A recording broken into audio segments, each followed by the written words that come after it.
Hello, welcome to day 3 on Harrison Lewis. I cut yesterday's a bit short because I ended up at Gary Beach and it was raining and I took a couple of pictures but I couldn't shoot any video.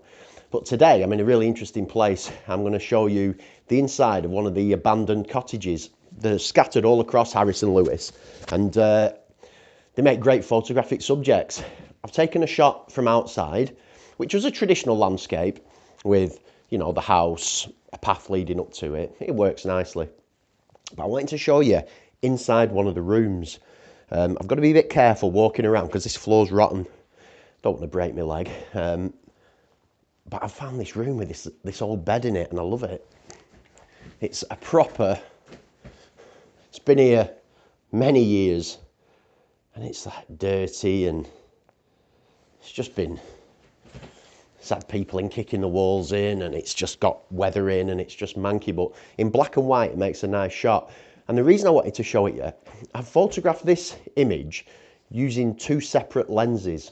So I've used the 24-70, which is a standard zoom, shooting it, but what happens is with the lines of the bed, the wall, the door, you get distortion because of your point of view and everything's slightly distorted, which we kind of get used to in photography.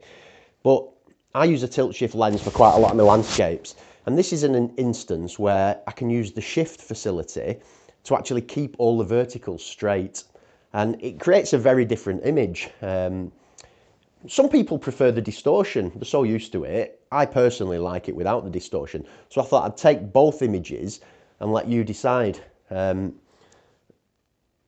It's really just a question of setting the shot up with my lens here. So I just set it up and then I set it shooting straight out and then I shift down to get to the composition that I want. And that's what I did. And I think it's quite a nice shot. No grads, nothing like that. I need my tripod in here because it's quite dark. And we're not stopping here long. We're just going to do sort of 20-25 minutes and then we're going to shoot off somewhere else. So I just thought I'd start the video with something a bit different.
Hello, I've moved on to the salt marshes down on the south end of Lewis. I'm trying to shield myself from the wind so you can at least hear me because it's blowing about 40 miles an hour today. It's making photography quite tricky, but I just wanted to show you a couple of compositions that I've done down here. To be honest, I photographed these exact compositions in the past. Probably in slightly better conditions if I'm honest, but while I was here I wanted to show you the shots so that if you head down here you can shoot them yourself. This is the one that I've just been photographing and I've done it as a vertical stitched pano using my 24mm tilt shift, and I'm using this lovely lead in through the scene. I like that little puddle of water there and it leads you up through to that gorgeous mountain over there, or fell, whatever you want to call it. So that's one shot. Really like that, and I spotted it, came up with it myself when I was here. I'm sure it's been photographed before, but that was kind of one that I saw and liked. The other composition is one that's been photographed many times, and actually I think it won a section in Landscape Photography of the Year about 6 or 7 years ago. A chap called David Clapp, he's a really good photographer.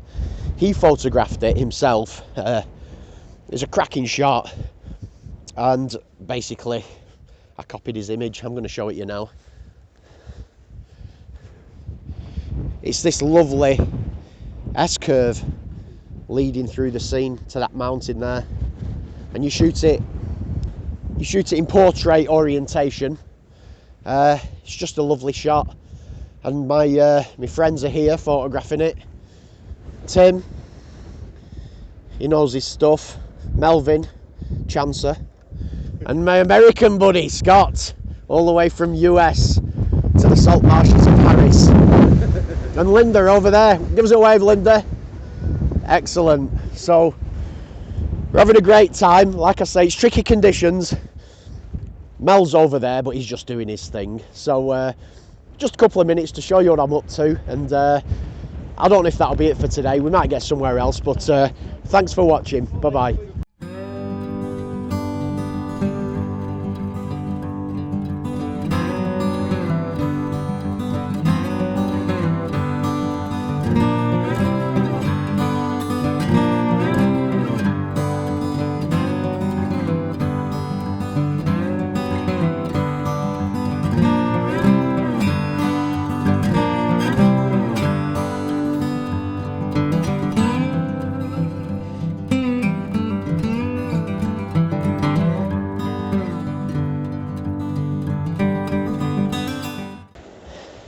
Hello, we've moved on.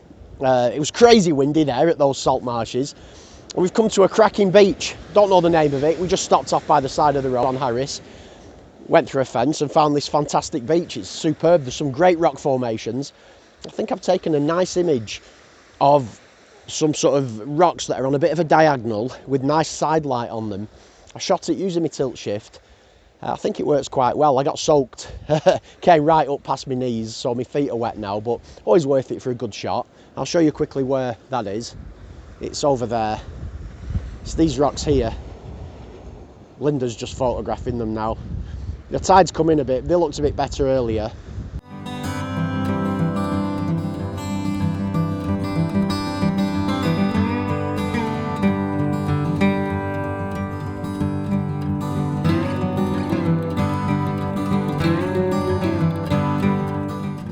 But what I've been doing for the last 15 minutes is trying to photograph waves. I saw a picture on Facebook, well, it'd be about 3 years ago, and it was a long exposure of some waves breaking, and you could see the curls of the water, and then you could see the wave tipping over. I absolutely love that shot, and I've been trying to recreate this image on and off for the past 3 years, trying again and again, and I've never even got near it. I still don't think I've got the quintessential shot, but I've got something closer today than I've ever got in the past. And I was about 15th of a second, f14, using me 70 to 200 at 200mm. So I put a three-stop filter on, and I was just sort of getting in the water and photographing these breakers, and they're just stunning. It's something I really enjoy, just watching these waves rolling in and out. So they're coming in here. Look at this one coming in now. There she is. And just getting in there and photographing it.